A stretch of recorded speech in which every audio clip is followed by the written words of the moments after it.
Okay, buksan natin yung mga Bibles natin. Dito tayo sa Acts chapter 1, in verse number 8.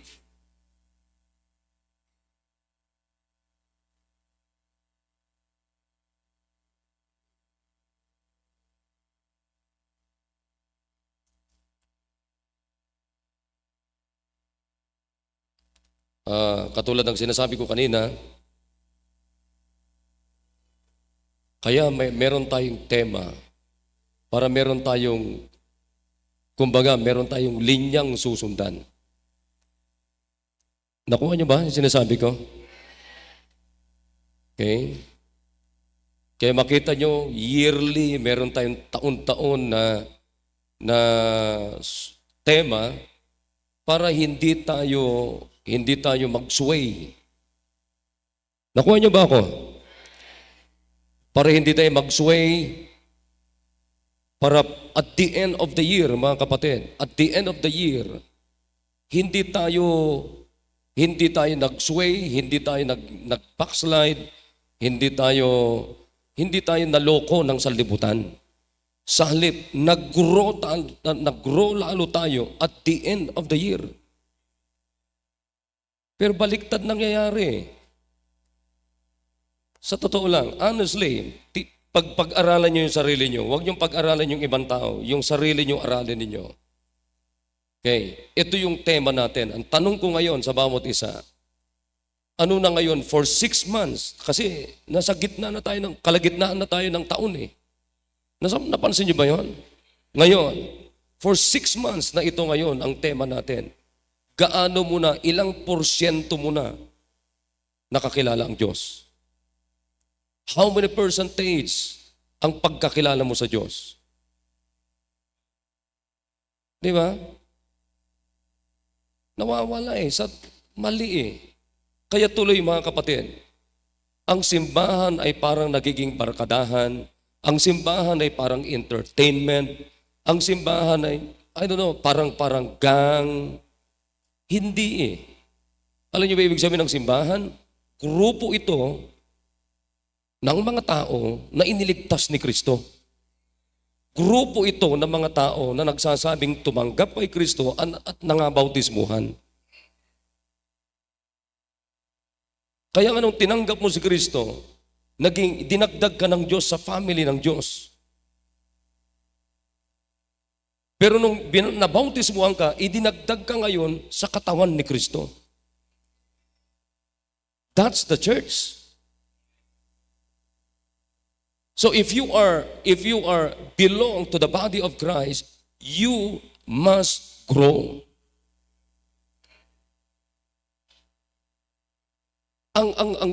My question is, bakit hindi lumalago? Kaya nga may tema tayo.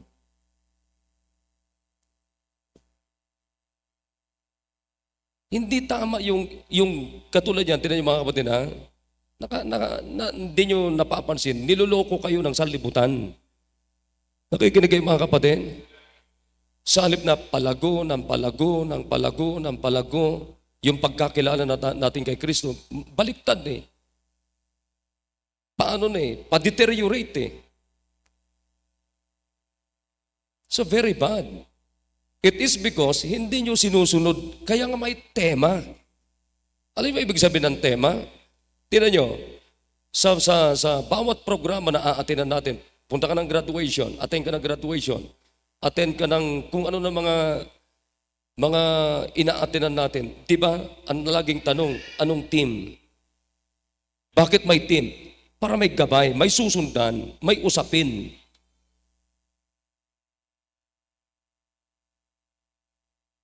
Kaya nga sabi ko sa inyo kanina, kung ito ang tema natin, gumawa kayo ngayon ng routine nyo on how to know God more.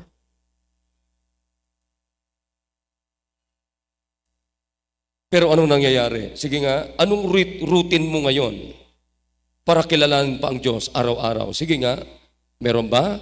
Wala, tsamba-tsamba. So ano nangyayari sa paglilingkod natin sa buhay? Tsamba-tsamba rin.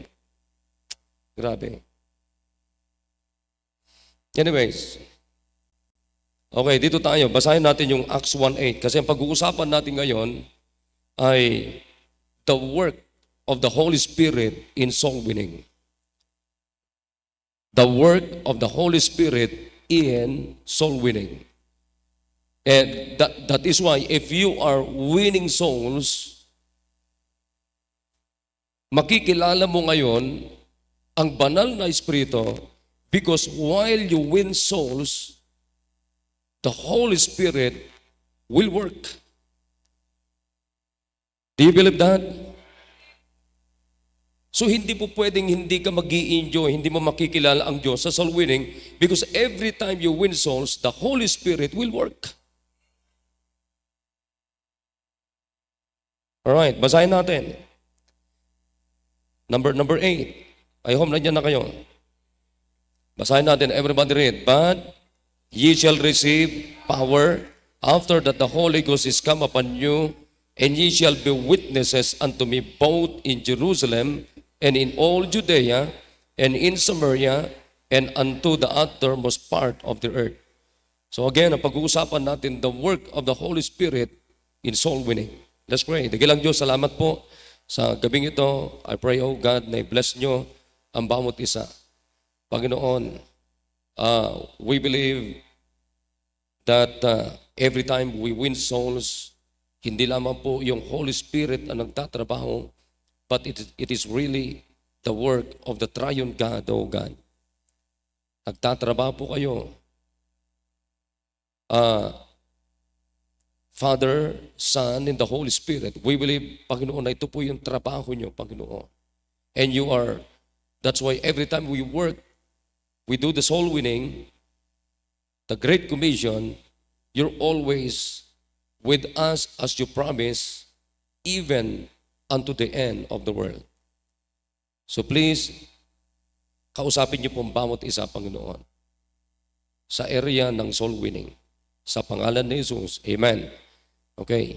So you may be seated na makinig na maigi sapagkat uulitin ko sa inyo, walang mensahe na aksidente sa atin. Lahat ng mensahe, mga kapatid, ito ay sadya ng Diyos para makilala natin pa ng lubusan ang Diyos. Okay. Everybody ready? Ready na ba tayo? Okay, so makita natin dito, ito yung ang nagsasalita dito, mga kapatid, is the Lord Jesus Christ. The Lord Jesus Christ is the one who is speaking, or He spoke these verses from verse number 4, number 5, 7, and 8. So makita nyo ng Panginoon Kristo ang nagsasalita diyan. Ngayon, anong sinasabi niya? Sino ang kausap niya dito, mga kapatid? Of course, yung pong sa verse number 15, ang sabi ng Bible diyan, yung mga disciples, kasama na diyan yung mga apostles ng Panginoon, wala pa dito wala na si Judas, wala pa si Paul dito. Pero makikita nyo dito, kung ilan pa lamang sila dito ay, sabi ng Biblia, they are about 100 o 120. Isipin nyo, 120 pa lamang sila sa pagkakataon na ito. So, ito yung mga kausap ng Panginoon. 120 na katao na kausap ng Panginoong Kristo dito. And then, anong sabi ng Bible dito? But ye shall receive power. In-explain ko na sa inyo noong nakaraan, pero babalikan ko ulit para makita ninyo yung kaibahan, yung power na binanggit ni Kristo dito sa the same, the Lord Jesus Christ is the one who telling us from these verses. Matthew 28. Punta natin sandali. Ano sabi ng Bible dyan?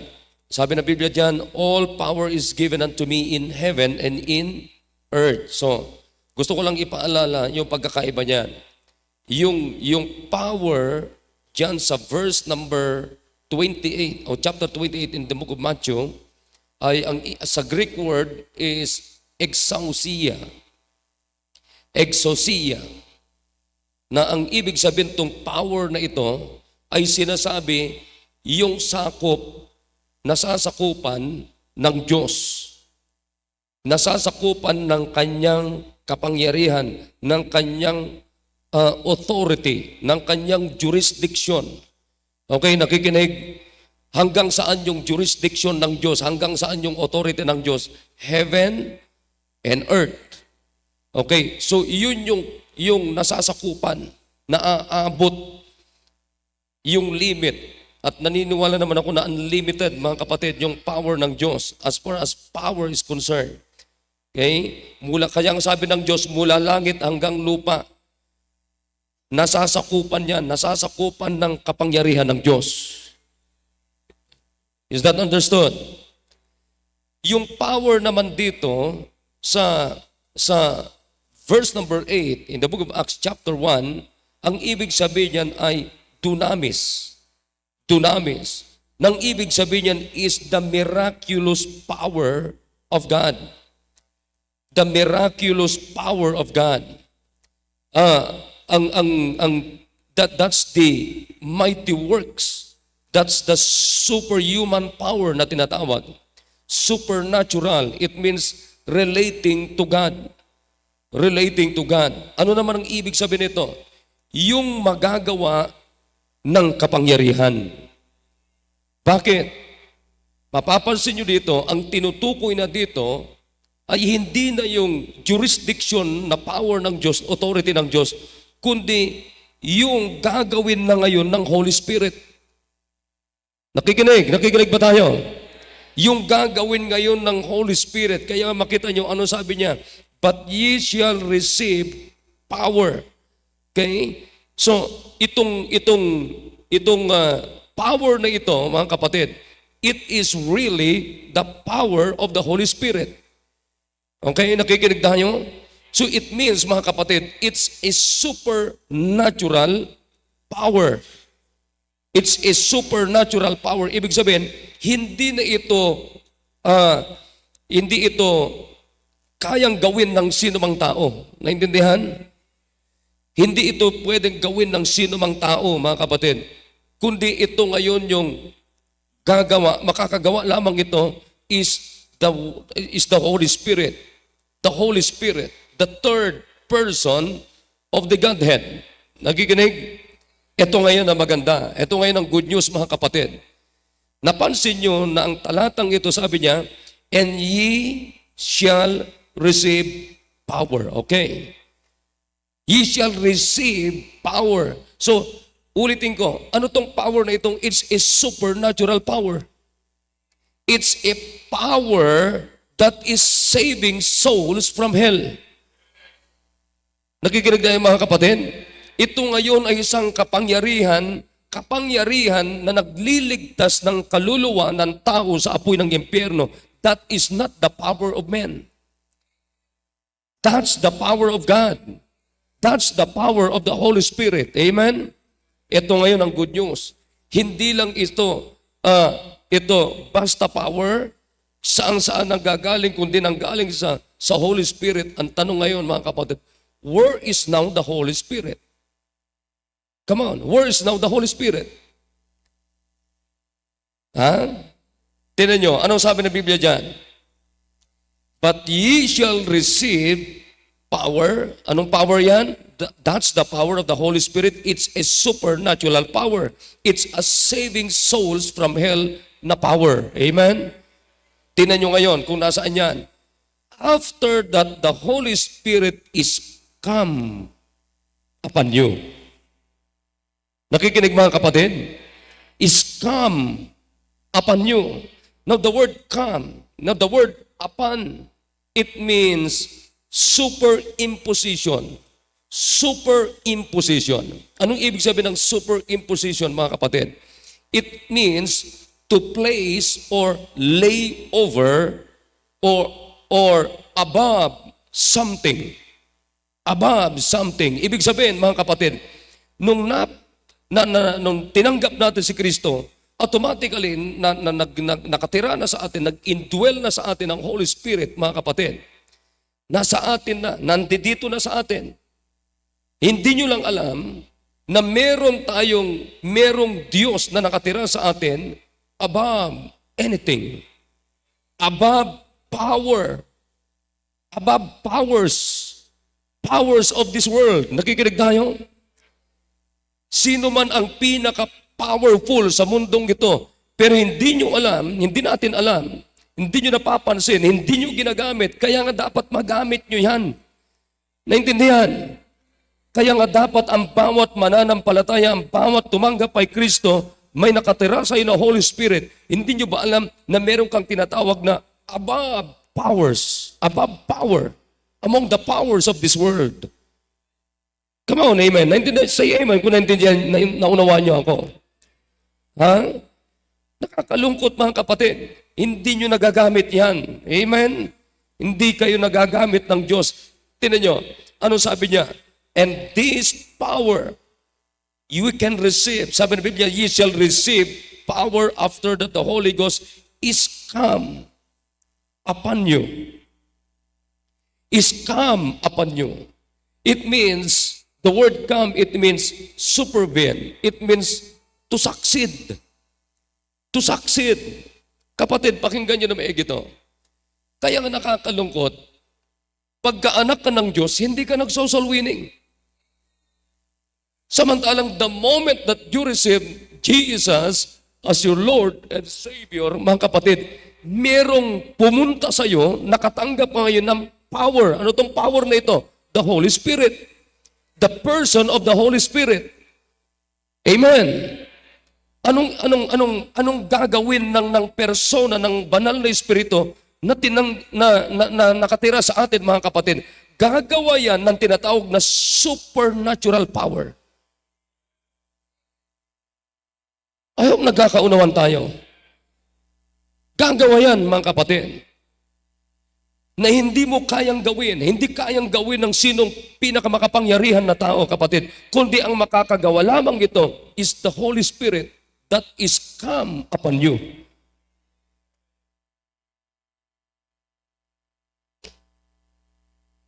Palagay ko, kung hindi nyo pa naintindihan ito, mga kapatid, ngayon, tinan nyo ngayon, paano natin gagawin? Tinan nyo, ano sabi ng Biblia dyan? Pag nasa atin na yung Holy Spirit, ano sabi niya? And ye shall be. What's the word? Ye shall be. Na, makinig kayo. Ha? Kaya kayo mga nagsasabing, oh, ang hirap mag-disciple, ang hirap mag-win ng kaluluwa, ang hirap. Alright. Look at the word witnesses.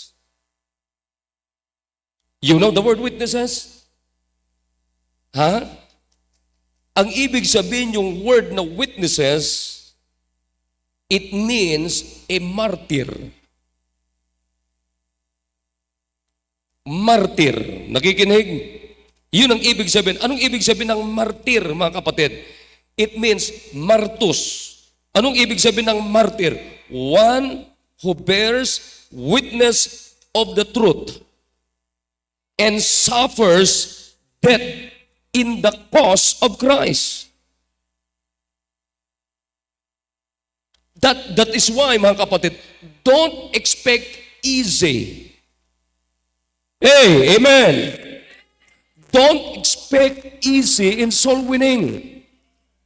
Kasi kung easy, mga kapatid, hindi nabababa ang Holy Spirit at titira sa iyo while you do the soul winning.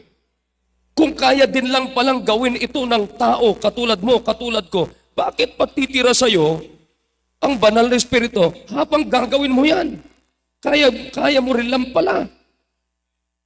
Pero kaya nga, mga kapatid, kasama natin ang Diyos. He is the one who is leading to do this, mga kapatid, because hindi ito pwedeng pangunahan ng tao. Hindi ito pwedeng gawin mag-isa ng tao ang pag-aakay ng kaluluwa. We need the power, the supernatural power of the Holy Spirit. Kaya nga hindi nyo pwedeng gagawin ito na hindi ka talaga nagpipray. Hindi. Tingnan nyo, pag hindi ka nagpipray, hindi ka mag-soul winning. Napansin nyo ba yun? Ha? Tingnan mo, pagka hindi ka nagpipray, hindi mo, you know the word praying means, praying is talking to the Holy Spirit. When is the last time that you talk to the Holy Spirit? Kailan kayo nakipag-usap sa Holy Spirit? Sige nga. Sige nga, nakikinig ba kayo? O nakakalungkot kayo, tignan nyo kayo mga full-time. Sinong nadala niyo? Because you are not talking to the Holy Spirit. Ang sabi ko sa inyo na nakaraan, the Holy Spirit is the one who owns you. Hey, amen. The Holy Spirit is the one who owns you. Holy Spirit is not your visitor. He is the one who owns you. So how come, mga kapatid, na yung nagmamayari sa iyo, nakatira sa iyo, mga kapatid, hindi mo kinakausap? That's miserable. That is disrespect. Naintindihan niyo ba yun? Nakatira sa iyo, alam mong nakatira sa iyo, alam mong hindi ka iniiwan, nakatira sa iyo, nananahan sa iyo, nananahan sa iyo, kapatid, yung banal na Espiritu. Pero ang tanong, kapatid, gaano nyo kadalas kausapin? Mag-imen tayo. Kaya tignan nyo ngayon, hindi nare-recognize ang Holy Spirit sa ating buhay. It is because, mga kapatid, it is because you're not talking to Him.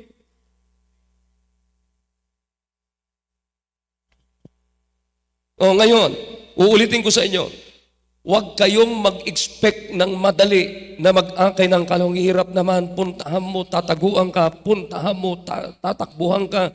Puntahan mo, sasaraduhan ka ng pintuan. Puntahan mo, magtatago kung saan pumupunta. Kapatid, ang tanong ko, martir ka ba? Martir ka na ba? Ha? Yan ang ibig sabihin yung word na witnesses. Hindi lang yung para nagwi-witness ka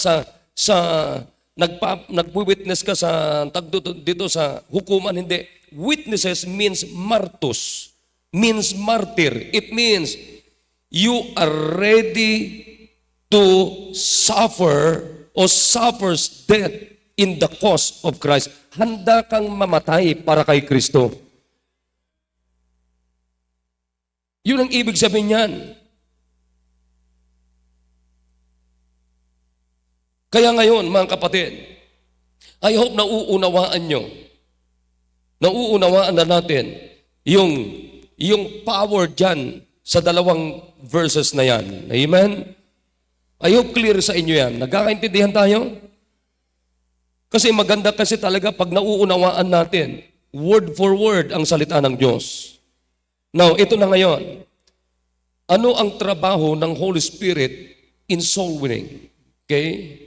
Number one, mga kapatid, huwag niyong kakalimutan, the work of the Holy Spirit in soul winning. That is why, while you do the soul winning, mga kapatid, you will know more and more the Lord or the Holy Spirit in your life. Nakikinig? Lalo mo pang makikilala ng lubusan ang Panginoon, maging ang Ama, Anak, at ang Banal na Espiritu kung lagi kang nagsosolwining. Kaya nga ako paniwala ko, mga kapatid, hindi naman tayo perpekto, pero ang paniwala ko, walang soul winner na hindi malapit sa puso ni Kristo. Walang soul winner na hindi masunurin sa banal na Espiritu. Walang soul winner, mga kapatid, na hindi ka nakapagdala nakapag-disciple, nakapagdala ng kaluluwa para sa Panginoon. That's why soul winning is leading souls to Christ. Nililid natin sila, ginaguide natin sila, ginagabayan natin sila. Naunawan niyo ba yun? Ngayon, alright, number one, anong ginagawa ng Holy Spirit sa soul winning? He convicts the sinner. Alam niyo ba na napaka-importante yung word na yan, yung word na convict? Ha? Naintindihan niyo ba yun, sinasabi ko? Napakahalaga yung word na convict. Ha? Iko-convict siya. Sino yun? Yung sinner.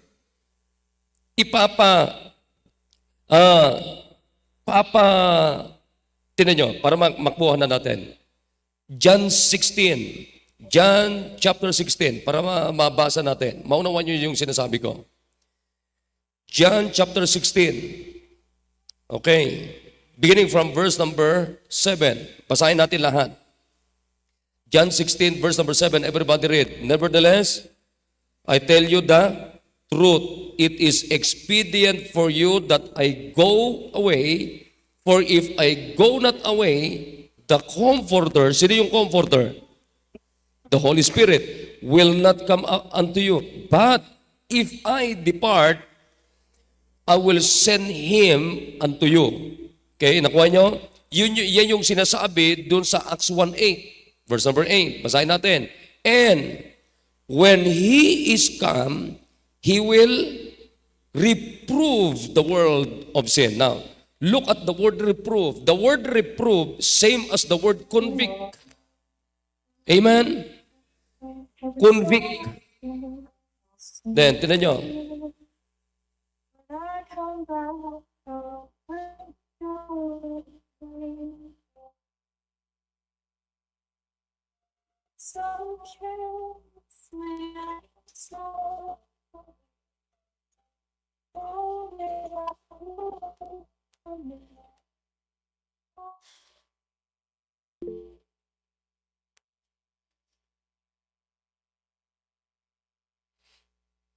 Ginajablo pa tayo. Alam nyo, ito ang trabaho na ayaw ng Diablo. Maniwala kayo sa akin. This is not a joke, mga kapatid. Kaya nga pagdating sa soul winning, ang dami mga tinatama, ang dami mga ayaw, ang dami mga hindi interesado. Bakit? Gawain ng Diablo yan. Ito ang ayaw ni Satanas na talagang matatak sa puso natin sa isip ng bawat miyembro. Alright, tinan nyo, anong trabaho ng Holy Spirit? Anong sabi ng Biblia dyan? He will reprove the world of sin and of righteousness and of judgment. Tinan nyo, ituloy ko lang ito. Of sin because they believe not on me. Tama? Of righteousness because I go to my Father and ye see me no more. Of judgment because the prince of this world is judged. Now question, who is the prince of this world? Come on, loud, say it louder. Makinig tayo mga kapatid. Sino yung tinutukoy ni Kristo dito na prinsipe ng mundong ito? Si Satanas. Kaya nga ayaw ng Diablo, mga kapatid, na makumprunta siya ng kasalanan, ng kanyang kasalanan. Galit ang Diablo dyan. Kaya nga yung kausap natin na makasalanan, mga kapatid, hindi niya maunawaan yung totoong kalagayan niya, not until the Holy Spirit will convict him. And that is not our job. Nakuha niyo ba, mga kapatid? Hindi mo trabaho, hindi ko trabaho, kapatid. At kahit trabahuin natin ito, hindi natin kayang gawin ito. It is really the Holy Spirit that will convict people to sin. From sin. Amen? Yan lang talaga, ang Holy Spirit talaga, ang magkukumbinsi sa Kanya. Nakikinig kayo, mga kapatid? Magkukumbinsi sa Kanya kung ano ang present na kalagayan ng isang tao. Kaya nga, tinan nyo, sa soul winning, ano yung pambungad natin sa soul winning? Sige nga. Ano yung pambungad natin sa soul winning? Una, kilalanin muna natin yung totoong kalagayan natin. Di ba? Yan yung pambungad natin sa soul winning. Bakit? Sapagkat ang tao na hindi niya alam kung ano ang totoong kalagayan niya sa Diyos, hindi niya kakailanganin ng Diyos. Pero ang tao nang nakakaalam, malinaw sa kanyang sarili kung sino siya sa harapan ng Diyos, mga kapatid, sasabihin mo talaga, oo nga, makasalanan pala ako. Saan ako pupunta pag ako'y makasalanan? Apoy ng impyerno. Ay, ayoko sa impyerno. Anong gagawin ko? Kailangan ko ang Diyos. Then who will work on it? The Holy Spirit. In fact, dalawang tinatrabaho ng Holy Spirit, mga kapatid, every time we win souls. Sinong unang tinatrabaho niya? The soul winner. Do you understand me? Kaya nga mga kapatid, and then, anong sasabihin ng Diyos doon sa soul winner? Alright, puntahan mo yon. Puntahan mo yon, natutulog doon. Kailangan maligtas. Bakit? Natutulog. So kaninong trabaho yan? The Holy Spirit. Tatrabaho niya yung soul winner, tapos ano sasabihin niya? Puntahan mo yung sinner. Puntahan mo yung sinner. Anong trabaho ng Holy Spirit? Anong sabi ng Bible dyan? Howbeit, when the Spirit of truth is come, He will guide you into all truth. For He shall not speak of Himself, but whatsoever He shall hear, that shall He speak, and He will shew you things to come. He shall glorify me. Tingnan nyo ang ganda nito. Tingnan mo, pag nagso-soul winning ka, sino ang kasama mo? Come on, sino? The Holy Spirit. Nasaan yung Holy Spirit? Come upon you. Amen? Anong gagawin ng Holy Spirit, mga kapatid? Supernatural na trabaho. Supernatural. Ano yung supernatural? Saving souls from hell. And then, kaninong mensahe? Mensahe ng Panginoong Kristo. Kaya nga imposible na hindi mo makikilala ang Diyos pag nagsosoul winning ka. Kaya nga, the more you do soul winning, the more you know the Lord Jesus Christ. Kaya nga sabi ng Biblia, I will guide you into all truth. Alam niyo ba kung anong ibig sabihin yung word na guide dyan? Napaka-importante, mga kapatid. The word guide. The word guide is to show the way. Sino nagsabi ng Biblia sino may sabi ng mga kapatid na, I am the way? Sino yon? Jesus. Jesus. Kaya nga pag sinunod natin ang salita ng Diyos, saan magtatrabaho ang Holy Spirit sa atin? At pag nagtrabaho ang Holy Spirit sa atin, i-guide tayo ng Holy Spirit. Saan tayo ngayon dadalhin? Jesus Christ. Kaya nga imposible na hindi mo makikilala ang Diyos.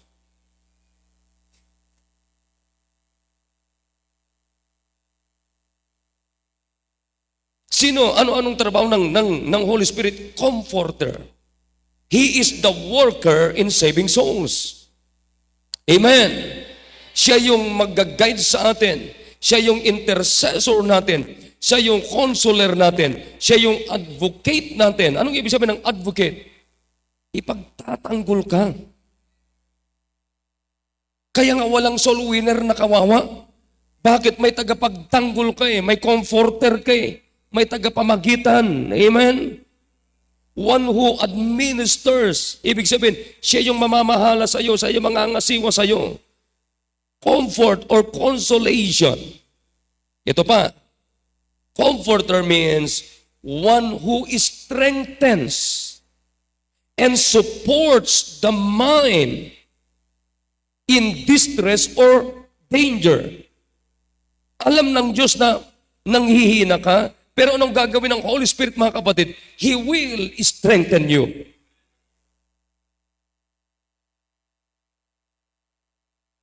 Am I encouraging you tonight, mga kapatid? Di ba? Sinong nakakaranas sa atin dito? Sinong hindi nakakaranas sa atin dito na tinataman? Sinong hindi nakakaranas sa atin dito na parang ayaw mong humakbang, mag-akay ng kaluluwa? Sinong hindi nakakaranas, mga kapatid, ng tinatawag natin na meron kasi akong kahinaan. Kapatid, tao ka, ako, lahat tayo. Kaya nga meron tayong Holy Spirit, siya yung magtatrabaho ng supernatural na trabaho natin. Kasi hindi mo talaga kaya yun. Hindi natin talaga kaya. Unang-una, hindi natin trabaho. Trabaho yun ng Holy Spirit.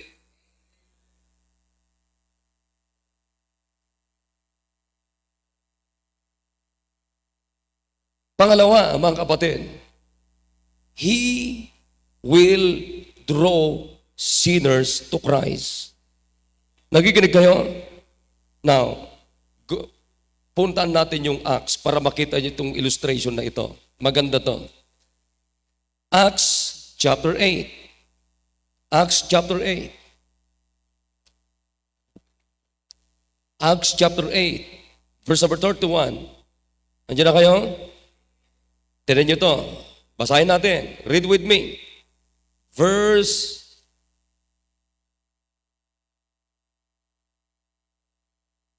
26. Okay, basahin natin. Read. And the angel of the Lord spake unto Philip, saying, Arise and go toward the south unto the way that goeth down from Jerusalem unto Gaza, which is desert. And he arose and went, and behold, a man of Ethiopia, an eunuch of great authority under Candace, queen of the Ethiopians, who had the charge all her treasure, and had come to Jerusalem for to worship, was returning and sitting in his chariot, read Isaiah the prophet. Babasa ng Bible, Book of Isaiah. And then, 29, napansin niyo to? Then the Spirit said unto Philip, Go near and join thyself to this chariot. Tingnan nyo, sinong nagsabi? Come on, sinong nagsabi? The Holy Spirit. Sinong naglapit kay Philip doon sa babahagian niya na eunuch? The Holy Spirit. Kaya nga dapat sensitive tayo pagdating sa soul winning. Nakita mo na kaagad, puntahan mo na. Katabi mo na, bahagian mo na. Tuloy natin. Kung anong nangyari. Di ba malinaw ito? Sinong naglapit? Who drove the sinner to Philip? Mga kapatid, Holy Spirit. Tama? Ano sabi niya? Alright. Puntahan mo yung eunuch, nandoon sa kanyang chariot, nagbabasa ng Book of Isaiah.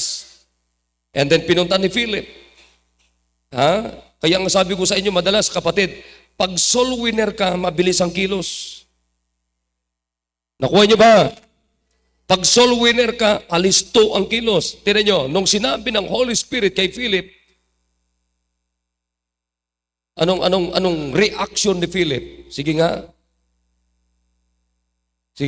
What's the word?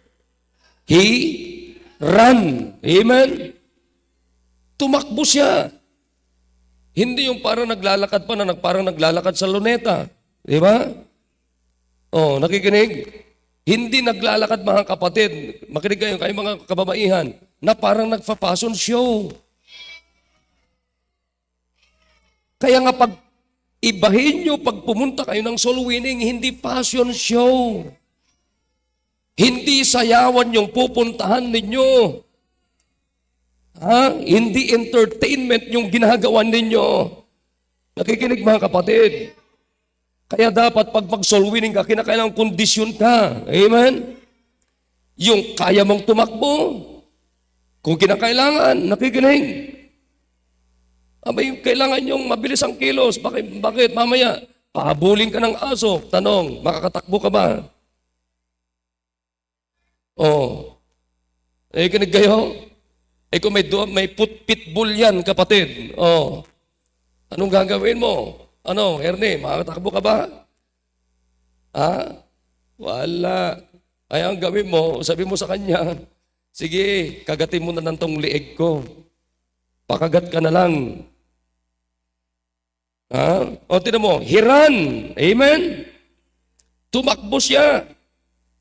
And then sabi ni Biblia, heard him read the prophet Isaiah and said, understandest thou what thou readest? Magrinig kayo.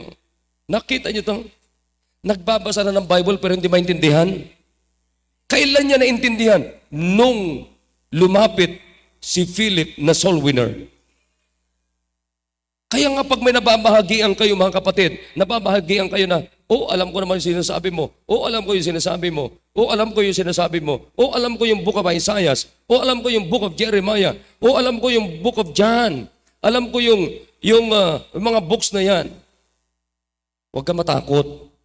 Ang tanong pa rin ay, sige, kung namatay ka ngayon, tiyak mo ba pupunta ka na langit? Yun pa rin ang tanong. Ha? Naintindihan? Kaya tignan mo, anong sabi ng Bible dito? Alright. Nauunawaan ba yung binabasa mo? Sabi ni Philip. Anong sabi niya? And he said, how can I? Except some men should guide me. Maliwanag ba yan? Ha? Paano ko ba maintindihan to? Malibang kung merong isang tao na maggagabay sa akin. Kaya nga sabi ko sa inyo, soul winning is leading people to Christ. Leading unsaved to Christ to be saved. Amen? And ang sabi ng Biblia, and he desired Philip that he would come up and sit with him. Pambirang galing ano? Ano sabi niya kay Philip? Halika dito, ipaliwanag mo nga. Wow, amen. And then, anong sabi ng Bible diyan? The place of the scripture which he read was this. He was led, chapter 53 to Isaiah. He was led as a sheep to the slaughter, and like a lamb dumb before his shearer, so opened he not his mouth. Isaiah chapter 53. In his humiliation, his judgment was taken away. Who shall declare his generation? For his life is taken from the earth. And the eunuch answered Philip and said, I pray thee, of whom speaketh the prophet this? Of himself or of some other man? Then Philip opened his mouth and began at the same scripture and preached unto him Jesus. Amen? Akalain mo, nag-preach, hindi witness, hindi share. Kundi ang ginamit ng Biblia, he preached Jesus. Amen? O, nag-preach siya. Ilan yung pinag-preachan ni Philip? Isang tao lang. Imagine, amen? Amen.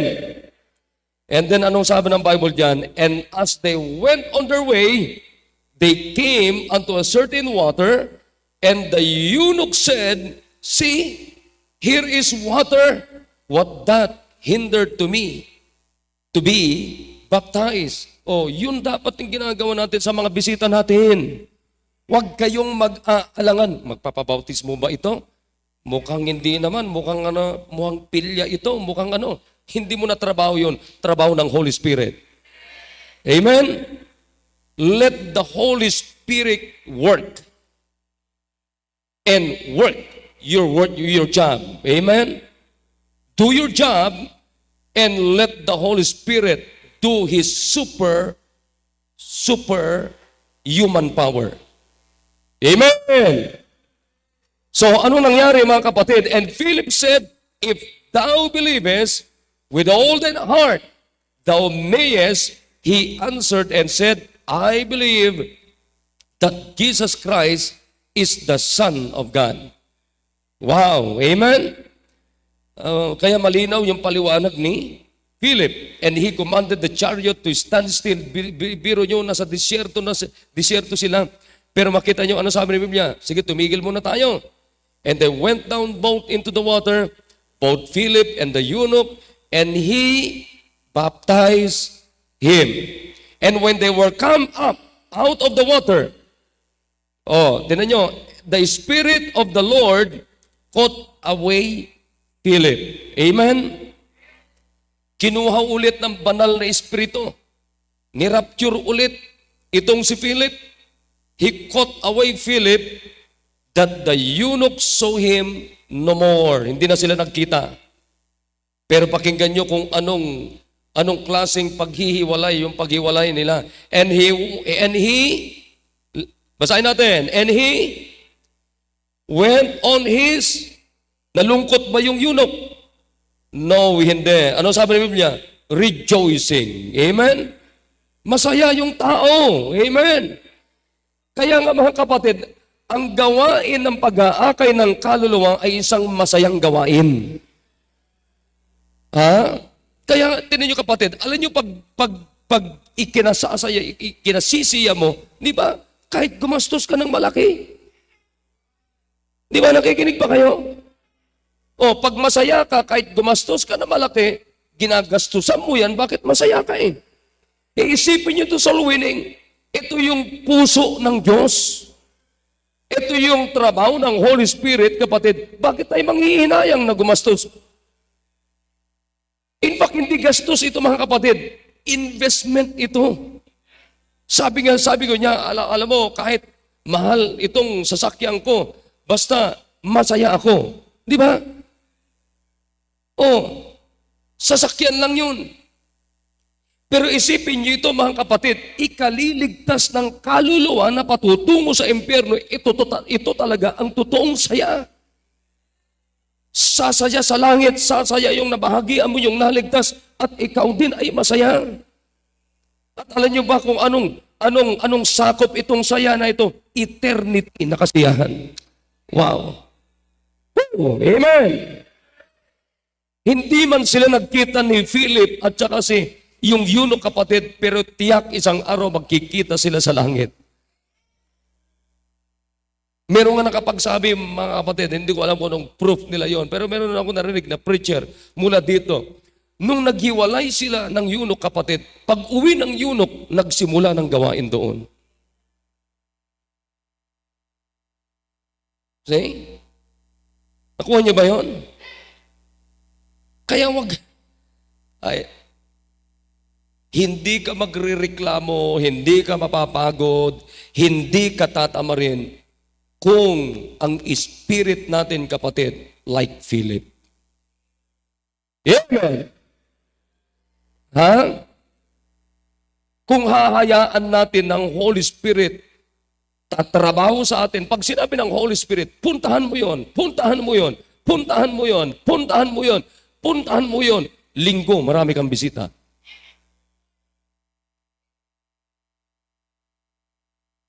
Pero bakit kukunti lagi?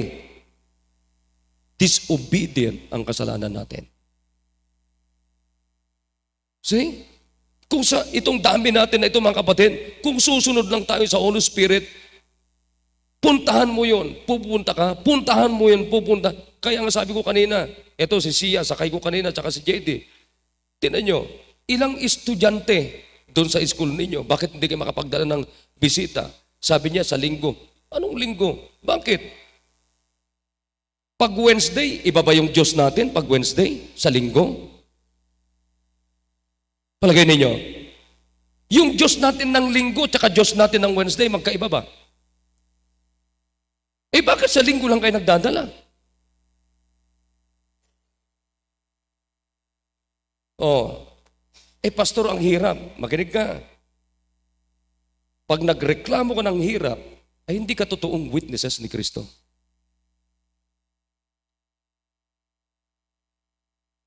Ha? Hindi ka handang mag-suffer hanggang kamatayan. Hindi ka totoong witnesses because the word witnesses is martir or martus. Pag sinabi mong martir ka, handa kang mag-suffer, maghirap hanggang mamatay. Eh kung yung area mo pa lang, ang hirap naman, akyat manaog. Tapos, ang baba pa, ilang steps. Ha? Reklamo ka ng reklamo. It is because, bakit reklamo ka ng reklamo? Kapatid, you're opposing the leading of the Holy Spirit. Naintindihan niyo ba yung sinasabi ko na yan? Ha? Kahit isang kaluluwa ang nandoon sa baba, kahit 1,000 steps yan, kapatid, biro mo kung ililigtas ng Diyos yun. Ha? Parang si Jonah na reklamo ng reklamo. Kunin natin yung spirit ni Philip. Nakikinig tayo? And let the Holy Spirit lead you because the Holy Spirit draws sinners to the soul winners. Alam niyo, susunod lang talaga tayo, maniwala kayo. Ha? Hindi tayo mawawala ng bisita. Hindi tayo mauubusan ng bisita. Itong auditorium natin na ito, mga kapatid, naku, kulang na ito. Nakikinig kayo? Dapat tapos na, nandyan na yung mga tao, kapatid, sa ating mezzanine. Pero bakit hanggang ganito pa rin tayo? Because we're always opposing the leading, the work of the Holy Spirit. Yan ang totoo niyan. Tingnan nyo, kasama nyo sa school, ang dami-dami. Na-share nyo lang, tama na. Hindi ganun, kapatid, ang nag-aakay ng kaluluwa. Ang nag-aakay ng kaluluwa, yung makikita mo, kapatid, hanggat siya'y maging katulad mo na nag-aakay na rin.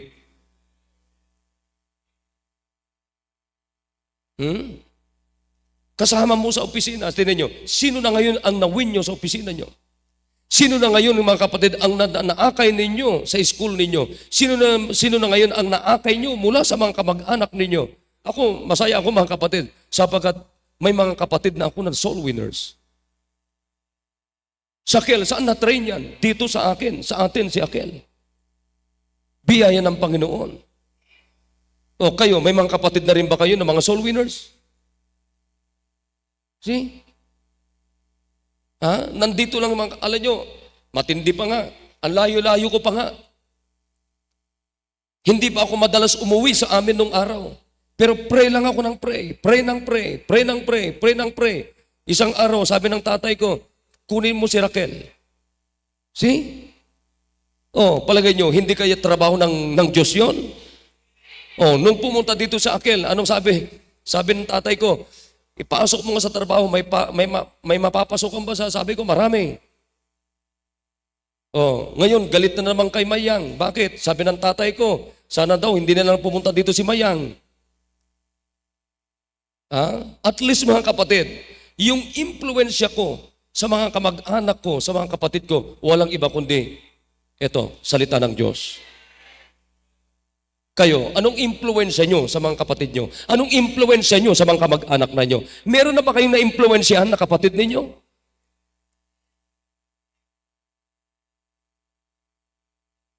Ang lapit-lapit lang mga kapatid ninyo, ang lapit-lapit lang mga kamag-anak nyo, pero wala kayong na-impluensyahan.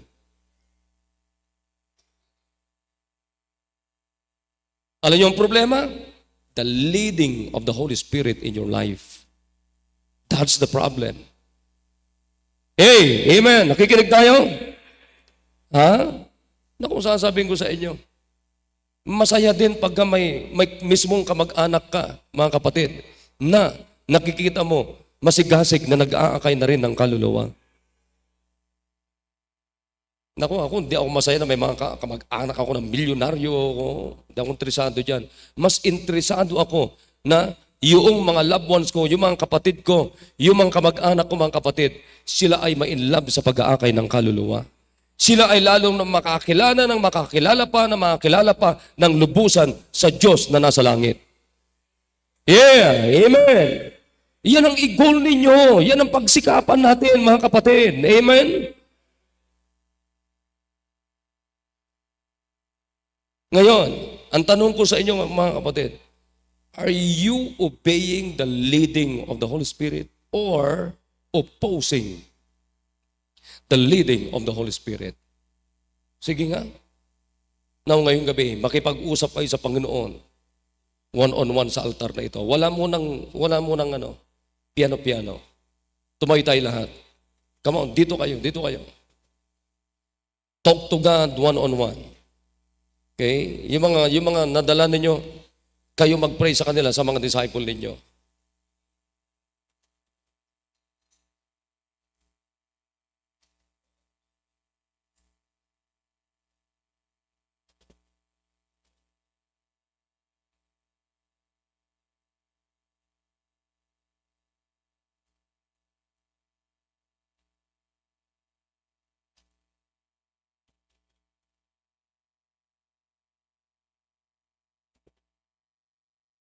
Come on. Alam nyo, napakarami mga tao sa paligid natin. Sa school, napakaraming tao.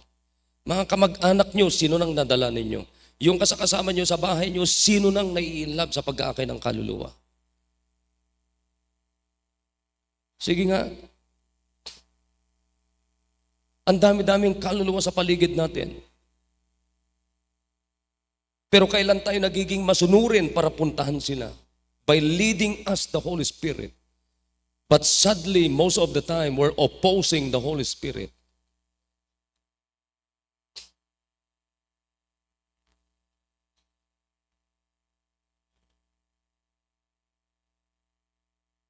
Let's talk to God, brethren.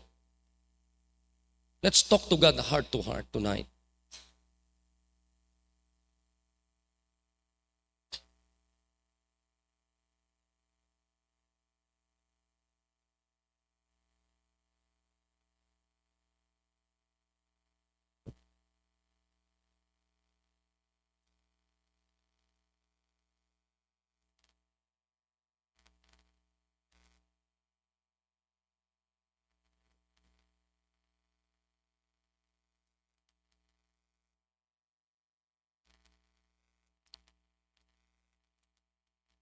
Dakilang Diyos na makapangyarihan po sa lahat. Panginoon, I've done my part. You know my heart, O God. Di naman po ako magaling, di naman po ako perfecto, Panginoon.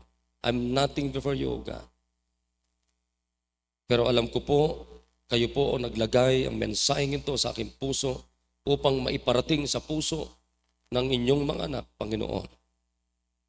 Now we really need to obey the leading of the Holy Spirit, to work with the work of the Holy Spirit of God.